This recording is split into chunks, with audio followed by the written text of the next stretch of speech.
In today's video, I'm going to teach you how to share a Notion template, whether you're collaborating with friends, colleagues, or sharing your designs with a wider audience. Notion makes it super easy to share your templates. Let's start the process by opening the Notion page or template you want to share.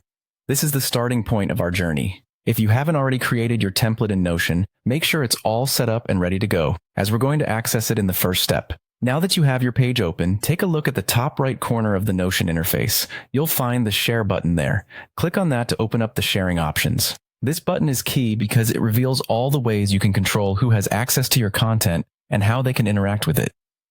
Sharing in Notion is designed to be intuitive, putting all these functions within easy reach. Once you've clicked on Share, you'll see an option to Share to Web. Go ahead and toggle this option on. By enabling Share to Web, you're making your page accessible to anyone with the link. This is especially useful when you want to distribute your template to users who might not be in your Notion workspace.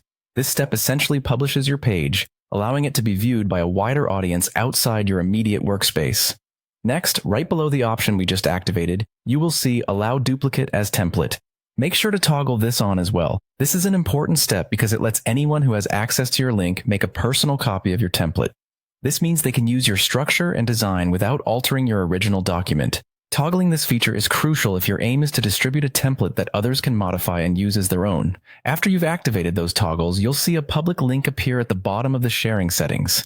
This is the link to your Notion page that people will click to view your template. Make sure to copy this link. You can easily do this by clicking on it, which automatically places the link in your clipboard ready for sharing.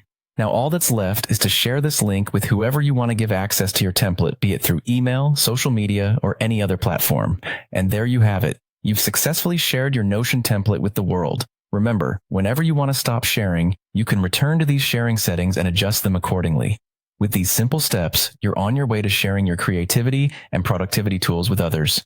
Thanks for watching, and happy sharing.